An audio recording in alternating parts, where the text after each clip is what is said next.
Top stories at this hour. It was a long night as officials of the Economic and Financial Crimes Commission, EFCC, again made an attempt to arrest former governor of Kogi State, Yahaya Bello, at the Kogi State Governor's Lodge at the Sokoro district in the Federal Capital Territory, Abuja. However, there was resistance by security operatives at the Governor's Lodge as gunshots rented the air during the altercation, and the former governor is reported to have left the lodge in company of the governor of Kogi State, Usman Ododo.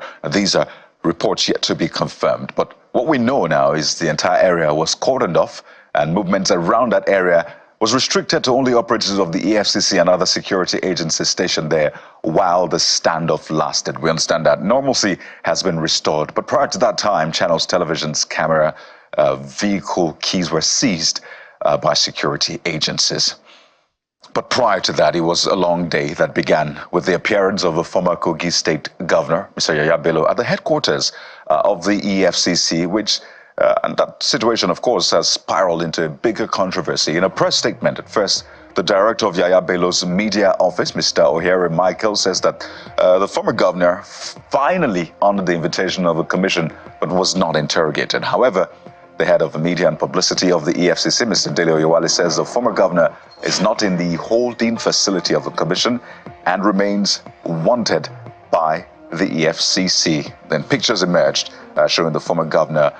There you can see him in company of a current governor of Kogi State, Usman Ododo, both of them wearing matching outfits just around the compound of the EFCC. Well, Mr. Bello is facing money laundering charges to the tune of 80 billion naira.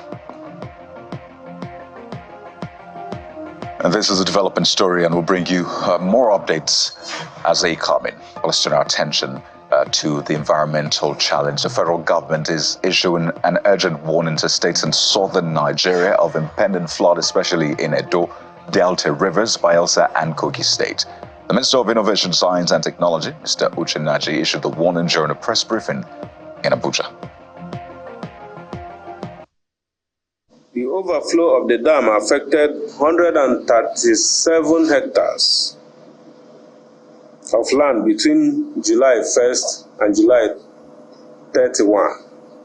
However, between August and September, a sharp increase was observed, with the overflow affecting 2,053 hectares by the end of August and reaching a staggering 18,737 hectares by mid-September. These satellite images indicate a significant and escalating flood risk. We advise downstream states, including Kogi, Edo, Delta Rivers, and Bayelsa, to activate all necessary flood control measures. We will continue monitoring activities across the country and provide regular updates. Well, this is a major conversation on the show, and we'll be bringing you more insights. But let's tell you that Vice President Kashim Shettima says the federal government will explore the trade export opportunities that the Halal economy offers.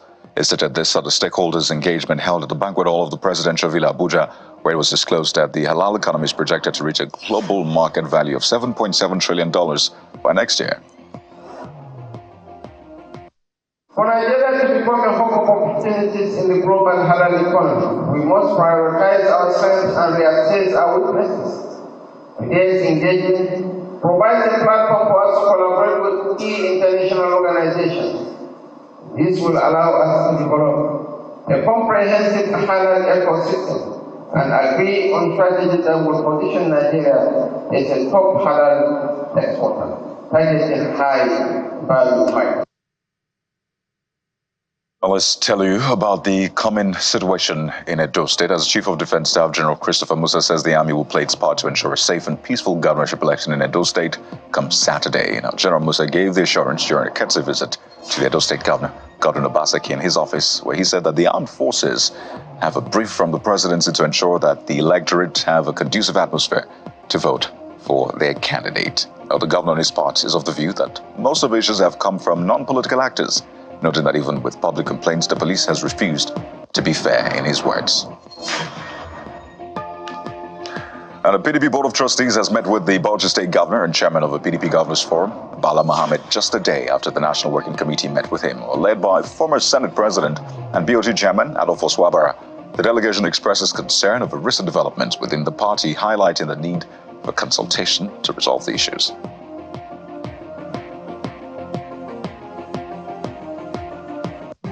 And out of the camp of the Labour Party, as Julius Abure group of the party has been reacting to the decision of Independent National Electoral Commission INEC, rejecting him as national chairman of the party. At a news conference in Abuja, the National Publicity Secretary of the party, Mr. Abure, expressed disappointment in the action of the electoral umpire. Mr. Abure insists that there is no vacancy in the leadership of the party, noting that a federal high court in Abuja, presided over by Justice J.K. Omotosha, had earlier declared the national convention of the party, held in Nnewi on March 26, valid. And let's tell you Labour matters now, not the political type. The Joint Action Committee of the Senior Staff Association of Nigerian Universities, SANU, and the Non-Academic Staff Union of Universities, NASU, has directed the branches across the country to proceed on an indefinite strike in October should the federal government fail to pay the 4-month withheld salaries of their members.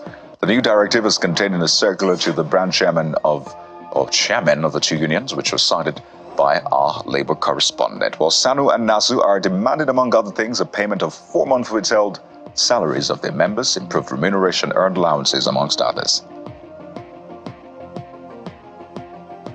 Well, let's tell you that the Nigeria Security and Civil Defense Corps Abia State Command says its operatives have rescued 2 young women from a baby factory in Aba, where they were harbored to produce babies for sale. A briefing newsman on the raid in Umuahia, the state commandant of NSCDC, Usman Ishaq Al-Fadarai, told journalists that the successful operation was carried out following credible intelligence, adding that 2 women, named Winner Ogochukwu from Itamboma in Imo State and Doris Nelson from Gombe State, were set free in the process. Also says the owner of the baby factory was arrested during the operation. And in South River State, following the violence that trailed the Joy Youth Council list and zone election in the Abaloma area of Port Harcourt, rival groups are pointing accusing fingers at each other. Now, one of the chairmanship candidates in a press briefing called for a cancellation of the results, while the other camp is calling on security agencies to question him for his role in the incident.